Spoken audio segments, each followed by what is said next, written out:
Hi friends, ಎಲ್ಲರಿಗೂ ನಿಮ್ಮ ಪ್ರೀತಿಯ ಯೂಟ್ಯೂಬ್ ಚಾನಲ್ಗೆ ಸ್ವಾಗತ ಸುಸ್ವಾಗತ.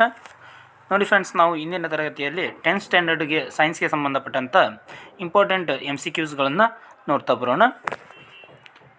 ಪೀಡ್ಸ್ ರೋಗ ಅಥವಾ ಇದಕ್ಕೆ ಮೂರ್ಛೆ ರೋಗ ಅಂತ ಕೂಡ ಕರಿತೀವಿ. ಇದು ದೇಹದ ಯಾವ ಭಾಗಕ್ಕೆ ಬಾಧಿಸುತ್ತದೆ ಅಂತ ಪ್ರಶ್ನೆ ಇದೆ. ಆಪ್ಷನ್ ಎ ಹೃದಯ, ಆಪ್ಷನ್ ಬಿ ಶ್ವಾಸಕೋಶ, ಆಪ್ಷನ್ ಸಿ ಮೆದುಳು, ಆಪ್ಷನ್ ಡಿ ಕಾಲು. ಇದಕ್ಕೆ ಸರಿಯಾದ ಉತ್ತರ ಆಪ್ಷನ್ ಸಿ ಮೆದುಳು. ಪೀಡ್ಸ್ ಅಥವಾ ಮೂರ್ಛೆ ರೋಗವು ಮೆದುಳಿಗೆ ಬಾಧಿಸುವಂಥ ಒಂದು ರೋಗವಾಗಿದೆ. ಮೆದುಳಿನ ಅತ್ಯಂತ ದೊಡ್ಡ ಭಾಗ ಆಪ್ಷನ್ ಎ ಅನುಮಸ್ತಿಷ್ಕ, ಆಪ್ಷನ್ ಬಿ ಮಹಾಮಸ್ತಿಷ್ಕ, option C pons, option D ಮೇಲಿನ ಯಾವುದೂ ಅಲ್ಲ. ಇದಕ್ಕೆ ಸರಿಯಾದ ಉತ್ತರ ನೋಡ್ತಾ ಬರೋದಾದರೆ ಮಹಾಮಸ್ತಿಷ್ಕ. ಮಹಾಮಸ್ತಿಷ್ಕ ಅಥವಾ ಇದನ್ನು ಸೆರೆಬ್ರಮ್ ಅಂತ ಕೂಡ ಕರಿತೀವಿ. ಸೆರೆಬ್ರಮ್, ಇಂಗ್ಲೀಷ್ನಲ್ಲಿ ಸೆರೆಬ್ರಮ್ ಅಂತ ಕರಿತೀವಿ.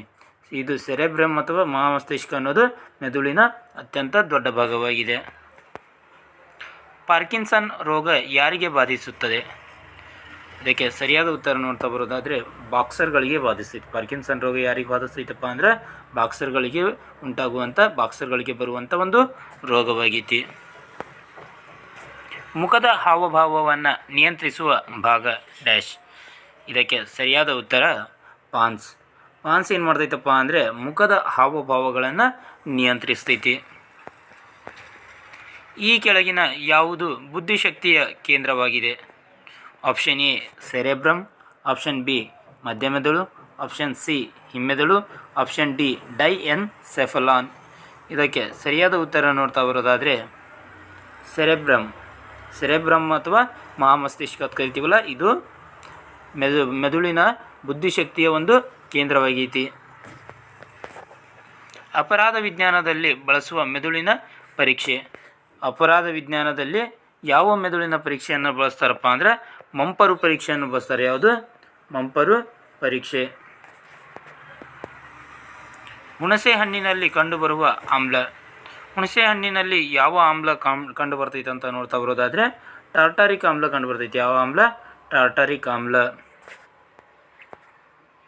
ಹಲ್ಲಿನ ಸವೆತ ಉಂಟಾಗಲು ಕಾರಣ? ಆಪ್ಷನ್ ಎ ಅತಿಯಾದ ಆಹಾರ ಸೇವಿಸುವುದರಿಂದ, ಆಪ್ಷನ್ ಬಿ ಗಟ್ಟಿಯಾದ ಆಹಾರ ಸೇವಿಸುವುದರಿಂದ, ಆಪ್ಷನ್ ಸಿ ನೀರು ಕಡಿಮೆ ಕುಡಿಯುವುದರಿಂದ, ಆಪ್ಷನ್ ಡಿ ಬಾಯಿಯ pH 5.5ಕ್ಕಿಂತ ಕಡಿಮೆಯಾದಾಗ.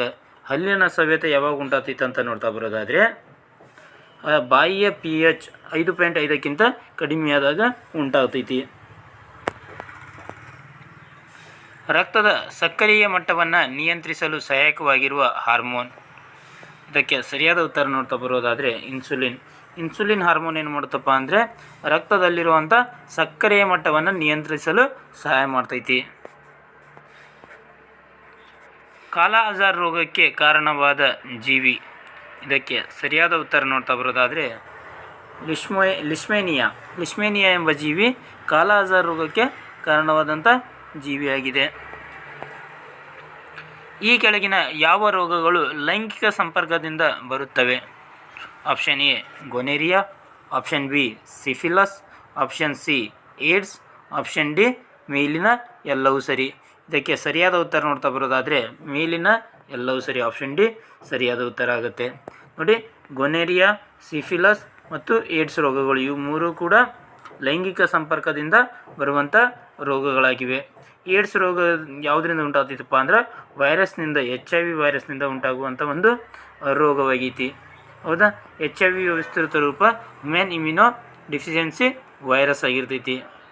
ಓಕೆನಾ? ಪ್ರತಿ ವರ್ಷ ನಾವು ಡಿಸೆಂಬರ್ 1 ವಿಶ್ವ ಏಡ್ಸ್ ದಿನವಾಗಿ, ವಿಶ್ವ ಏಡ್ಸ್ ಜಾಗೃತಿ ದಿನವಾಗಿ ನಾವು ಆಚರಣೆ ಮಾಡ್ತೀವಿ. ಗುಣಗಳ ಅನುವಂಶೀಯತೆ ನಿಯಮ ಮಂಡಿಸಿದವರು ಯಾರಪ್ಪ ಅಂದರೆ ಗ್ರೆಗರ್ ಮೆಂಡಲ್ ಅವರು ಏನು ಮಾಡ್ತಾರಪ್ಪ ಅಂದರೆ ಗುಣಗಳ ಅನುವಂಶೀಯ ನಿಯಮವನ್ನು ಮಂಡಿಸ್ತಾರೆ. ಗುಣಗಳ ಅನುವಂಶೀಯತೆ ನಿಯಮದಲ್ಲಿ ಗ್ರೆಗರ್ ಮೆಂಡಲ್ ರವರು ಬಳಸಿದ ಸಸ್ಯ ಅಥವಾ ಗಿಡ ಯಾವುದು ಅಂತೇಳಿ ಕೇಳಲಾಗಿದೆ. ಇದಕ್ಕೆ ಸರಿಯಾದ ಉತ್ತರ ನೋಡ್ತಾ ಬರೋದಾದರೆ ಬಟಾಣಿ ಗಿಡವನ್ನು ಬಳಕೆ ಮಾಡ್ತಾರೆ. ಯಾರು? ಗ್ರೆಗರ್ ಜೋಹಾನ್ ಮೆಂಡಲ್ ಅವರು. ದಂತವೈದ್ಯರು ರೋಗಿಯ ಹಲ್ಲುಗಳ ದೊಡ್ಡ ಪ್ರತಿಬಿಂಬ ಪಡೆಯಲು ಬಳಸುವ ದರ್ಪಣ. ನೋಡಿ, ದಂತವೈದ್ಯರು ರೋಗಿಯ ಹಲ್ಲುಗಳ ದೊಡ್ಡ ಪ್ರತಿಬಿಂಬ ಪಡೆಯಲು ಬಳಸುವಂಥ ಒಂದು ದರ್ಪಣ ಯಾವುದತ್ತೆ ಕೇಳಲಾಗಿದೆ. ಮತ್ತು ಇನ್ನೊಂದು ರೀತಿಯಲ್ಲಿ ಕೂಡ ಕೇಳ್ಬೋದು ನಿಮಗೆ, ದಂತವೈದ್ಯರು ಬಳಸುವ ದರ್ಪಣ ಯಾವುದತ್ತೆ ಕೇಳ್ಬೋದು. ಆವಾಗ ನೀವೇನಂತ ಆನ್ಸರ್ ಮಾಡಬೇಕು, ನಿಮ್ನ ದರ್ಪಣ, ಆಪ್ಷನ್ ಡಿ ನಿಮ್ನ ದರ್ಪಣ ಅಂತೇಳಿ ಆನ್ಸರ್ ಮಾಡಬೇಕು. ನಿಮ್ನ ದರ್ಪಣದಲ್ಲಿ ಏನಾಗುತ್ತೆ, ಸಣ್ಣ ವಸ್ತು ದೊಡ್ಡದಾಗಿ ಕಾಣುತ್ತೆ. ಓಕೆನಾ. ನೆಕ್ಸ್ಟ್, ವಾಹನಗಳಲ್ಲಿ ಹಿನ್ನೋಟ ದರ್ಪಣವಾಗಿ ಯಾವುದನ್ನು ಬಳಸುತ್ತಾರೆ? ವಾಹನಗಳಲ್ಲಿ ಹಿನ್ನೋಟ ದರ್ಪಣವಾಗಿ ಯಾವುದನ್ನು ಬಳಸ್ತಾರೆ ಅಂದರೆ ಪೀನ್ ದರ್ಪಣವನ್ನು ಬಳಕೆ ಮಾಡ್ತಾರೆ. ದರ್ಪಣದ ಸೂತ್ರ ಡ್ಯಾಶ್. ನೋಡಿ, ಇದು ಇಂಪಾರ್ಟೆಂಟ್ ಆಗುತ್ತೆ. ದರ್ಪಣದ ಸೂತ್ರ ಏನಪ್ಪ ಅಂದರೆ 1/v + 1/u = 1/f. Option B ಸರಿಯಾದ ಉತ್ತರ ಆಗುತ್ತೆ. ನೋಡಿ, ಮಸೂರದ ಸೂತ್ರ ಮತ್ತು ದರ್ಪಣದ ಸೂತ್ರ ಇವೆರಡು ಕೂಡ ಇಂಪಾರ್ಟೆಂಟ್ ಆಗುತ್ತೆ. ಓಕೆನಾ. ಏನು ಡಿಫ್ರೆನ್ಸ್ ಇಲ್ಲ, ಕೇವಲ ಬರೀ ಸೈನ್ನಲ್ಲಿ ಡಿಫ್ರೆನ್ಸ್ ಐತಿ. ಹೌದಾ. ಹಾಗಾದರೆ ಮಸೂರದ ಸೂತ್ರ ನೋಡೋಣ. ಮಸೂರದ ಸೂತ್ರ ಡ್ಯಾಶ್.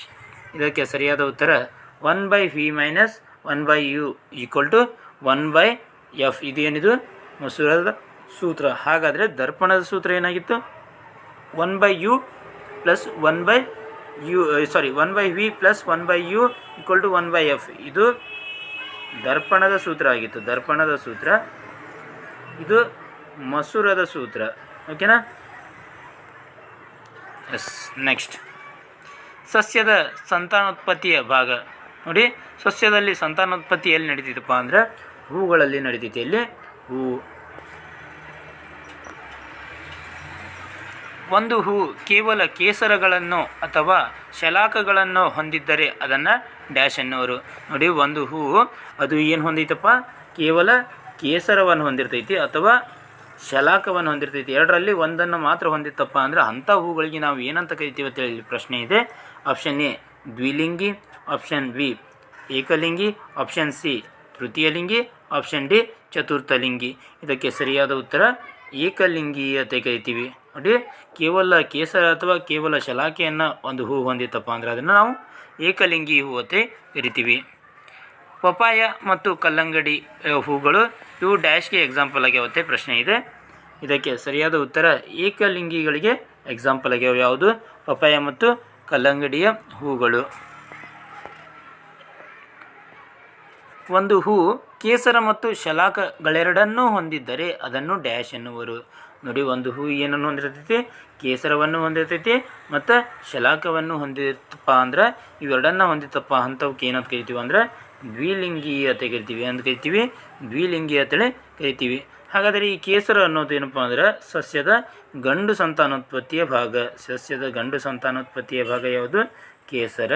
ಸಸ್ಯದ ಹೆಣ್ಣು ಸಂತಾನೋತ್ಪತ್ತಿಯ ಭಾಗ ಶಲಾಕ. ಶಲಾಕ ಅನ್ನೋದು ಹೆಣ್ಣು ಸಂತಾನೋತ್ಪತ್ತಿಯ ಭಾಗ. ಓಕೆನಾ. ನೆಕ್ಸ್ಟ್, ಈ ಕೆಳಗಿನ ಯಾವುದು ಅಥವಾ ಯಾವುವು ದ್ವಿಲಿಂಗಿಗಳಿಗೆ ಉದಾಹರಣೆಯಾಗಿವೆ ಅಂತ ಪ್ರಶ್ನೆ ಇದೆ. ಆಪ್ಷನ್ ಎ ದಾಸವಾಳದ ಹೂವು, ಆಪ್ಷನ್ ಬಿ ಪಪಾಯ ಹೂವು, ಆಪ್ಷನ್ ಸಿ ಸಾಸಿವೆ ಹೂವು, ಆಪ್ಷನ್ ಡಿ ಎ ಮತ್ತು ಸಿ 2 ಅಂತ ಆಪ್ಷನ್ ಇದೆ. ಇದಕ್ಕೆ ಸರಿಯಾದ ಉತ್ತರ ನೋಡ್ತಾ ಬರೋದಾದರೆ ಆಪ್ಷನ್ ಡಿ ಎ ಮತ್ತು ಸಿ ಅಂದರೆ ದಾಸವಾಳದ ಹೂವು ಮತ್ತು ಸಾಸಿವೆ ಹೂವು ಇವೆರಡೂ ಕೂಡ ಯಾವುದಕ್ಕೆ ಎಕ್ಸಾಂಪಲಪ್ಪ ಅಂದರೆ ದ್ವಿಲಿಂಗಿಗಳಿಗೆ ಎಕ್ಸಾಂಪಲು. ಸಸ್ಯದ ಗಂಡು ಸಂತಾನೋತ್ಪತ್ತಿಯ ಭಾಗ. ಸಸ್ಯದ ಸಂತಾನೋತ್ಪತ್ತಿಯ ಭಾಗ ಯಾವುದಪ್ಪ ಅಂದರೆ ಕೇಸರ. ಯಾವುದು? ಕೇಸರವು ಸಸ್ಯದ ಗಂಡು ಸಂತಾನೋತ್ಪತ್ತಿಯ ಭಾಗ. ಸಸ್ಯದ ಹೆಣ್ಣು ಸಂತಾನೋತ್ಪತ್ತಿಯ ಭಾಗ. ಇದಕ್ಕೆ ಸರಿಯಾದ ಉತ್ತರ ನೋಡ್ತಾ ಬರೋದಾದರೆ ಶಲಾಕ. ಶಲಾಕವು ಸಸ್ಯದ ಹೆಣ್ಣು ಸಂತಾನೋತ್ಪತ್ತಿಯ ಭಾಗ.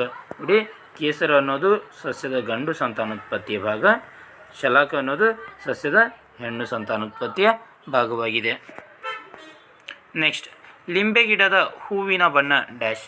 ಲಿಂಬೆ ಗಿಡದ ಹೂವಿನ ಬಣ್ಣ ಯಾವ ರೀತಿ ಇರ್ತೈತಪ್ಪ ಅಂದರೆ ಅದು ಬಿಳಿ ಬಣ್ಣವನ್ನು ಹೊಂದಿರ್ತೈತಿ. ಲಿಂಬೆ ಗಿಡ ಬಿಳಿ ಬಣ್ಣದ ಹೂವನ್ನು ಹೊಂದಿರ್ತೈತಿ. ಸಾಸಿವೆ ಗಿಡ ಹೂವಿನ ಬಣ್ಣ ಅಂದರೆ ಸಾಸಿವೆ ಗಿಡವು ಯಾವ ಕಲರ್ನ ಹೂವನ್ನು ಹೊಂದಿರ್ತೈತಪ್ಪ ಅಂದರೆ ಹಳದಿ ಕಲರ್. ಯಾವ ಕಲರ್? ಹಳದಿ ಕಲರ್ ಹೂವನ್ನು ಹೊಂದಿರ್ತೈತಿ. ಯಾವ ಗಿಡ? ಸಾಸಿವೆ ಗಿಡ. ಮಸೂರ ಸಾಮರ್ಥ್ಯದ SI ಮಾನ ಡ್ಯಾಶ್ ಅಂತ ಕೊಳ್ಳಲಾಗಿದೆ. ಇದಕ್ಕೆ ಸರಿಯಾದ ಉತ್ತರ ಆಪ್ಷನ್ ಬಿ ಡಯಾಪ್ಟರ್. ಡಯಾಪ್ಟರ್ ಇದು ಏನಪ್ಪ ಅಂದರೆ ಮಸೂರ ಸಾಮರ್ಥ್ಯದ SI ಮಾನ ಆಗೈತಿ. ಇದನ್ನು ನಾವು ಡಿ ಎಂಬ ಅಕ್ಷರದಿಂದ ಗುರುತಿಸ್ತೀವಿ, ಕ್ಯಾಪಿಟಲ್ ಡಿ. ಓಕೆನಾ. ನೆಕ್ಸ್ಟ್, ಉಭಯವಾಸಿ ಪ್ರಾಣಿಗಳ ಹೃದಯದ ಕೋಣೆಗಳ ಸಂಖ್ಯೆ ಡ್ಯಾಶ್. ಉಭಯವಾಸಿ ಪ್ರಾಣಿಗಳು ಎಷ್ಟು ಹೃದಯದ ಕೋಣೆಗಳನ್ನು ಹೊಂದಿರ್ತಾವಪ್ಪ ಅಂದರೆ 3 ಹೊಂದಿರ್ತಾವೆ. 3 ಎಷ್ಟು? 3 ನೋಡಿ. ಪಕ್ಷಿಗಳು 4 ಕೋಣೆಗಳ ಹೃದಯವನ್ನು ಹೊಂದಿರ್ತಾವೆ. ನೆಕ್ಸ್ಟ್, ಮಾನವರು ಕೂಡ 4 ಕೋಣೆಯ ಹೃದಯವನ್ನು ಹೊಂದಿರ್ತಾರೆ. ಮೊಸಳೆ ಕೂಡ 4 ಕೋಣೆಯ ಹೃದಯವನ್ನು ಹೊಂದಿರ್ತೈತಿ. ಮೀನುಗಳು 2 ಕೋಣೆಯ ಹೃದಯವನ್ನು ಹೊಂದಿರ್ತೈತಿ. ಮೀನುಗಳು 2 ಕೋಣೆಯ ಹೃದಯವನ್ನು ಹೊಂದಿರ್ತೈತಿ. ಪಕ್ಷಿಗಳು 4 ಕೋಣೆಯ ಹೃದಯ, ಮಾನವರು 4 ಕೋಣೆಯ ಹೃದಯ, ನೆಕ್ಸ್ಟ್ ಮೊಸಳೆ 4 ಕೋಣೆಯ ಹೃದಯ. ಓಕೆನಾ. ನೆಕ್ಸ್ಟ್, ಮೆದುಳಿನ ಕುರಿತು ಮಾಡುವ ವೈಜ್ಞಾನಿಕ ಅಧ್ಯಯನವನ್ನು ಏನಂತ ಕರಿತೀವಿ ಅಂತೇಳಿ ಪ್ರಶ್ನೆಯಾಗಿದೆ. ಇದಕ್ಕೆ ಸರಿಯಾದ ಉತ್ತರ ನ್ಯೂರೋಸೈನ್ಸ್. ಏನಂತ ಕರಿತೀವಿ? ನ್ಯೂರೋಸೈನ್ಸ್. ನ್ಯೂರೋಸೈನ್ಸ್ ಅನ್ನೋದು ಏನಪ್ಪ ಅಂದರೆ ಮೆದುಳಿನ ಕುರಿತು ಮಾಡುವಂಥ ಒಂದು ವೈಜ್ಞಾನಿಕ ಅಧ್ಯಯನವಾಗೈತಿ. ಮೆದುಳಿನ ವಿದ್ಯುತ್ ಅಲೆಗಳನ್ನು ಅಳೆಯಲು ಬಳಸುವ ಗ್ರಾಫ್. ಮೆದುಳಿನ ವಿದ್ಯುತ್ ಅಲೆಗಳನ್ನು ಅಳೆಯಲು ಯಾವ ಗ್ರಾಫನ್ನು ಬಳಸ್ತೀವಪ್ಪ ಅಂದರೆ EEGಯನ್ನು ಬಳಸ್ತೀವಿ. ಯಾವುದು? EEG. ನೆಕ್ಸ್ಟ್, EEG ಅಂದರೆ ಏನಪ್ಪ ಅಂದರೆ electro encephalon graph. Electro encephalon graph. ECGಯ ವಿಸ್ತೃತ ರೂಪ. ECGಯ ವಿಸ್ತೃತ ರೂಪ ಏನಪ್ಪ ಅಂದರೆ electro cardiograph. Option D, electro cardiograph ಸರಿಯಾದ ಉತ್ತರ ಆಗುತ್ತೆ. ಮಾನವನ ದೇಹದ ಅತಿ ಉದ್ದವಾದ ಜೀವಕೋಶ. ನೋಡಿ, ಮಾನವನ ದೇಹದ ಅತಿ ಉದ್ದವಾದ ಜೀವಕೋಶ ಯಾವುದಂತ ಪ್ರಶ್ನೆಯಾಗಿದೆ. ಇದಕ್ಕೆ ಸರಿಯಾದ ಉತ್ತರ ನರಕೋಶ. ನರಕೋಶವು ಮಾನವನ ದೇಹದ ಅತಿ ಉದ್ದವಾದ ಜೀವಕೋಶ. ಅಂಡಾಣು ಮಾನವ ದೇಹದ ಅತಿ ದೊಡ್ಡ ಜೀವಕೋಶ. ಮಾನವನ ದೇಹದ ಅತಿ ದೊಡ್ಡ ಜೀವಕೋಶ ಅಂಡಾಣು. ಅತಿ ಉದ್ದವಾದ ಜೀವಕೋಶ ನರಕೋಶ. ನೆಕ್ಸ್ಟ್, ಬೆಂಕಿಯ ಜ್ವಾಲೆಯಿಂದ ನಾವು ನಮಗರಿವಿಲ್ಲದೆ ಹಿಂದಕ್ಕೆ ಸರಿಯುವುದು. ಇದು ಯಾವ ಕ್ರಿಯೆಯಾಗಿದೆ ಅಂತ ಪ್ರಶ್ನೆಯಾಗಿದೆ. ಆಪ್ಷನ್ ಎ ಉತ್ಪನ್ನನ ಕ್ರಿಯೆ, ಆಪ್ಷನ್ ಬಿ ಪರಾವರ್ತಿತ ಕ್ರಿಯೆ, ಆಪ್ಷನ್ ಸಿ ರಾಸಾಯನಿಕ ಕ್ರಿಯೆ, ಆಪ್ಷನ್ ಡಿ ಪುನರಾವರ್ತಿತ ಕ್ರಿಯೆ. ಇದಕ್ಕೆ ಸರಿಯಾದ ಉತ್ತರ ಆಪ್ಷನ್ ಬಿ ಪರಾವರ್ತಿತ ಕ್ರಿಯೆ. ಯಾವುದು? ಬೆಂಕಿಯ ಜ್ವಾಲೆಯಿಂದ ನಾವು ನಮಗರಿವಿಲ್ಲದೆ ಹಿಂದಕ್ಕೆ ಸರಿತೀವಲ್ಲ, ಅದು ಒಂದು ಪರಾವರ್ತಿತ ಕ್ರಿಯೆಗೆ ಎಕ್ಸಾಂಪಲ್ ಆಗಿದೆ, ಅಥವಾ ಅದೊಂದು ಪರಾವರ್ತಿತ ಕ್ರಿಯೆ ಆಗೈತಿ. ಅಲ್ಜಿಮರ್ ರೋಗವು ದೇಹದ ಯಾವ ಭಾಗಕ್ಕೆ ಸಂಬಂಧಿಸಿದ ಕಾಯಿಲೆಯಾಗಿದೆ? ಆಪ್ಷನ್ ಎ ಹೃದಯ, ಆಪ್ಷನ್ ಬಿ ಶ್ವಾಸಕೋಶ, ಆಪ್ಷನ್ ಸಿ ನರಕೋಶ, ಆಪ್ಷನ್ ಡಿ ಮೆದುಳು. ಇದಕ್ಕೆ ಸರಿಯಾದ ಉತ್ತರ ಮೆದುಳು. ಅಲ್ಜಿಮರ್ ರೋಗ ಮೆದುಳಿಗೆ ಸಂಬಂಧಿಸಿದ ಕಾಯಿಲೆಯಾಗಿದೆ. ನೀರು ತುಂಬಿರುವ ತೊಟ್ಟಿ ಅಥವಾ ಕೆರೆಗಳ ತಳಭಾಗವು ಮೇಲೆ ಬಂದಂತೆ ಕಾಣಲು ಕಾರಣ. ನೋಡಿ, ನೀರು ತುಂಬಿರುವಂಥ ಒಂದು ತೊಟ್ಟಿ ಆಗಿರ್ಬೋದು ಅಥವಾ ಕೆರೆಗಳ ತಳಭಾಗ ಆಗಿರ್ಬೋದು, ಅದು ಮೇಲೆ ಬಂದಂತೆ ಕಾಣ್ತೈತಿ. ಹಾಗೆ ಕಾಣಲು ಕಾರಣ ಅಂತೇಳಿ ಇಲ್ಲಿ ಪ್ರಶ್ನೆಯನ್ನು ಕೇಳಲಾಗಿದೆ. ಇದಕ್ಕೆ ಸರಿಯಾದ ಉತ್ತರ ಬೆಳಕಿನ ವಕ್ರೀಭವನ. ಏನು? ಬೆಳಕಿನ ವಕ್ರೀಭವನದಿಂದಾಗಿ ನೀರು ತುಂಬಿರುವಂಥ ಒಂದು ತೊಟ್ಟಿ ಅಥವಾ ಕೆರೆಗಳ ತಳಭಾಗ ಮೇಲೆ ಬಂದಂತೆ ಕಾಣ್ತೈತಿ. ಕೇಂದ್ರೀಕರಿಸುವ ಮಸೂರ ಡ್ಯಾಶ್. ನಾವು ಯಾವ ಮಸೂರವನ್ನು ಕೇಂದ್ರೀಕರಿಸುವ ಮಸೂರ ಅಂತ ಕರಿತೀವಪ್ಪ ಅಂದರೆ ಪೀನ್ ಮಸೂರವನ್ನು ನಾವು ಕೇಂದ್ರೀಕರಿಸುವ ಮಸೂರ ಅಂತ ಕರಿತೀವಿ. ನೋಡಿ, ಪೀನ್ ಮಸೂರ ಈ ರೀತಿಯಾಗಿ ಒಂದು ಪೀನ್ ಮಸೂರ ಇರ್ತೈತಿ. ಹೌದಾ? ಈ ಪೀನ್ ಮಸೂರದ ಮೇಲೆ ಬೆಳಕು ಬಿತ್ತಪ್ಪ ಅಂದ್ರೆ ಅದು ಏನು ಮಾಡ್ತೈತಿ? ಒಂದೇ ಕಡೆ ಕೇಂದ್ರೀಕರಿಸ್ತೈತಿ. ಇದನ್ನು ನಾವು ಕೇಂದ್ರೀಕರಿಸುವ ಮಸೂರ ಅಂತೇಳಿ ಕರಿತೀವಿ. ನೆಕ್ಸ್ಟ್, ಅಂಚುಗಳಿಗೆ ಹೋಲಿಸಿದಾಗ ಮಧ್ಯದಲ್ಲಿ ದಪ್ಪವಾಗಿರುವ ಮಸೂರ. ನೋಡಿ, ಅಂಚುಗಳಿಗೆ ಹೋಲಿಸಿದಾಗ ಇವು ಅಂಚುಗಳು ತೋರಿಸ್ತಿಂತಾರೆ. ಎಸ್, ಇವು ಅಂಚುಗಳು, ಇವು ಅಂಚುಗಳು, ಇದು ಮಧ್ಯಭಾಗ. ಓಕೆನಾ? ಅಂಚುಗಳಿಗೆ ಹೋಲಿಸಿದಾಗ ಮಧ್ಯದಲ್ಲಿ ದಪ್ಪನಾಗಿರುವಂಥ ಮಸೂರಕ್ಕೆ ಏನಂತ ಕರಿತೀವಪ್ಪ ಅಂದ್ರೆ ಇದಕ್ಕೆ ಪೀನ್ ಮಸೂರ ಅಂತ ಕರಿತೀವಿ. ಏನಂತ ಕರಿತೀವಿ? ಪೀನ್ ಮಸೂರ ಅಂತ ಕರಿತೀವಿ. ಓಕೆನಾ? ಹಾಗಾದರೆ ಸರಿಯಾದ ಉತ್ತರ ಏನಾಗುತ್ತೆ? ಆಪ್ಷನ್ ಬಿ ಪೀನ್ ಮಸೂರ. ವಿಕೇಂದ್ರೀಕರಿಸುವ ಮಸೂರ. ನೋಡಿ, ಒಂದು ಮಸೂರದ ಮೇಲೆ ಬೆಳಕು ಬಿದ್ದಾಗ ಆ ಮಸೂರ ಏನು ಮಾಡುತ್ತೆ? ಬೆಳಕನ್ನು ವಿಕೇಂದ್ರೀಕರಿಸುತ್ತೆ. ಅಂಥ ಮಸೂರ ಯಾವುದಂತ ನೋಡ್ತಾ ಬರೋದಾದರೆ ನಿಮ್ನ ಮಸೂರ. ನಿಮ್ನ ಮಸೂರವನ್ನು ನಾವು ವಿಕೇಂದ್ರೀಕರಿಸುವ ಮಸೂರ ಅಂತ ಕರಿತೀವಿ. ಓಕೆನಾ? ನೆಕ್ಸ್ಟ್, ಮಧ್ಯಭಾಗದಲ್ಲಿ ತೆಳುವಾಗಿದ್ದು ಅಂಚುಗಳಲ್ಲಿ ದಪ್ಪವಾಗಿರುವ ಮಸೂರ ಡ್ಯಾಶ್. ನೋಡಿ, ಮಧ್ಯಭಾಗದಲ್ಲಿ ತೆಳುವಾಗಿರ್ತೈತಿ ಮತ್ತು ಅಂಚುಗಳಲ್ಲಿ ಏನಿರ್ತೈತಿ ದಪ್ಪವಾಗಿರ್ತೈತಿ. ಅಂಥ ಮಸೂರಕ್ಕೆ ಏನಂತ ಕರಿತೀವಿ ಅಂತ ಕೇಳಲಾಗಿದೆ. ನೋಡಿ, ಈ ರೀತಿಯಾಗಿರ್ತೈತಿ ಅದು ಮಸೂರ. ಈ ಮಸೂರಕ್ಕೆ ಏನಂತ ಕರಿತೀವಪ್ಪ ಅಂದ್ರೆ ನಾವು ನಿಮ್ನ ಮಸೂರ ಅಂತ ಕರಿತೀವಿ. ಏನಂತ ಕರಿತೀವಿ? ನಿಮ್ನ ಮಸೂರ ಅಂತೇಳಿ ಕರಿತೀವಿ.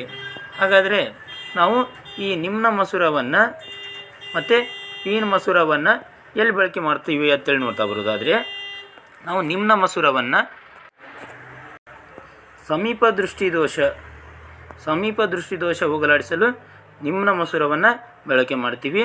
ದೂರದೃಷ್ಟಿದೋಷವನ್ನು ಹೋಗಲಾಡಿಸಲು ನಾವು ಪೀನ್ ಮಸೂರವನ್ನು ಬಳಕೆ ಮಾಡ್ತೀವಿ. ನೋಡಿ, ಸಮೀಪ ದೃಷ್ಟಿದೋಷವನ್ನು ಹೋಗಲಾಡಿಸಲು ನಿಮ್ನ ಮಸೂರವನ್ನು ಬಳಕೆ ಮಾಡ್ತೀವಿ. ದೋಷವನ್ನು ಹೋಗಲಾಡಿಸಲು ಪೀನ್ ಮಸೂರವನ್ನು ಬಳಕೆ ಮಾಡ್ತೀವಿ. ಇದಿಷ್ಟು ಏನಾಗಿತ್ತಪ್ಪ ಅಂದರೆ ಇವತ್ತಿನ ಕ್ಲಾಸ್ ಆಗಿತ್ತು. ಇದೇ ರೀತಿಯ ಇನ್ನಿತರ ತರಗತಿಗಳಿಗಾಗಿ ನಮ್ಮ ಚಾನಲನ್ನು ಸಬ್ಸ್ಕ್ರೈಬ್ ಮಾಡ್ಕೊಳ್ಳಿ. ಧನ್ಯವಾದಗಳು.